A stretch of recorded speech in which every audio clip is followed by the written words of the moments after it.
तो फैमिली है, तो वहां पे भी रेणुका मैम को कभी मैम नहीं बोलता हूँ, सिस्टर का नाम सेव है ना। तो सबसे बड़ी बात है कि इधर बुआ भी है ना, हाँ फरहाना जी बुआ। इनको बुआ ही बोलते हैं, मोबाइल में बुआ नाम सेव कर। अच्छा अब 2 मिनट और लूंगा, आप अगर सोचो, अगर आप बोलो तो एक कहानी सुनाना चाहूंगा, मजेदार कहानी, अगर आप सुनना चाहें तो। Yes yes. जो मेरे पापा घर पे कभी कभी जैसे उनके मुंह से मैंने सुनी थी एक बार, मेरे को बहुत अच्छी लगी थी, शायद मेरे को याद आ जाएगी अभी।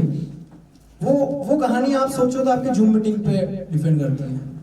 लोग बोलते हैं ना जूम मीटिंग में आना, सर टाइम नहीं है, सर आज गाड़ी पे चल रहा था, सर खाना खा रहा था, तो बहाने नहीं चलेंगे। आप इस कहानी से, मैं जूम मीटिंग का नाम नहीं लूंगा, आप समझ जाना। एक राजा था गांव में, बहुत बड़ा, उसके अंडर में बहुत सारे गांव थे। उसको एक अच्छी चीज थी उसकी कि बहुत मतलब चुनौतियां, लोगों को चुनौतियां देनी, मतलब उसने चुनौतियों में अपने बहुत सारे महल, बहुत सारे मतलब रजवाड़े वगैरह सब दे दिए दान में, चुनौतियों के चक्कर में। तो एक दिन वो बैठा था, तो उसके दिमाग में पता नहीं कौन सा आइडिया है, तो बोले कि एक चुनौती दे रहा हूँ मैं कि ये मेरे जितनी भी जमीन जायदाद है, मेरा महल है, जो उसके मतलब उसके महल में गाय भैंसी भी थी, तो एक बैल था, उसका नाम था बहादुर, और बहादुर आपने बाहुबली पिक्चर देखी, बहुत बड़ा है, इस तरीके से था। तो उसने चुनौती लगाई पूरे गांव में, सब तरफ से गांव में से लोगों को बुलाया, और चुनौती में बताया गया है कि जो इस बैल को कंधे पे उठाकर मेरे महल के 2 राउंड मारेगा, ये पूरा महल और जमीन जायदाद उसकी और मैं भी उसका नौकर। चुनौती डालने की आदत थी। तो गांव वाले पीछे हट गए, बैल क्या तुम उठता है क्या, सब पीछे हो गए। एक बंदा निकल के आया, पुजारा टीम लैब के लीडर जैसा, सर मैं करूंगा पर मेरे को टाइम चाहिए। राजा ने बोला कितना, 2 साल। अब आप मुझे बताइए 2 साल उसने किस लिए मांगे होंगे, प्रैक्टिस के लिए, हाँ। धीरे धीरे वजन को।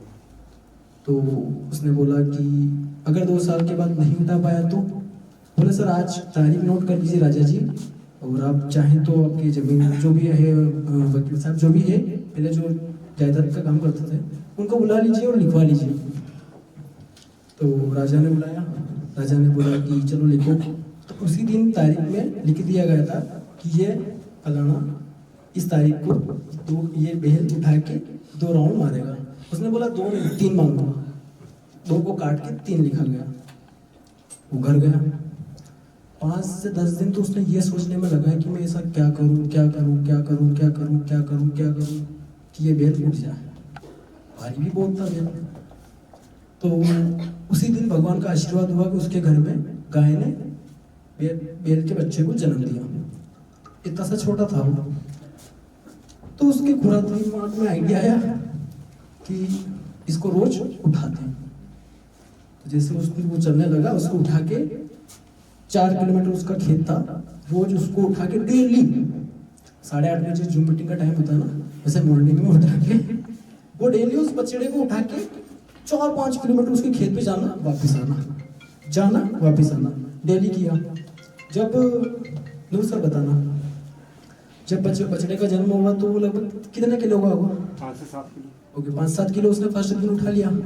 अगले 10 दिन बाद 10 दिन में 1 किलो। हाँ, तो जैसे जैसे वो डेली उठा के चलता था डेली, तो एक दिन 1 kilo 2 kilo 3 kilo 4 kilo 5 kilo 10 kilo, धीरे धीरे उसकी आदत डल गई। 1 साल हुआ तो जितना बहादुर था, बहादुर का आधा वो उठा के रोज ले जा रहा था। वो दिन आया जिस दिन राजा के पास वापिस जाके उसको बताना था, तो अब उसकी रोज की आदत हो गई।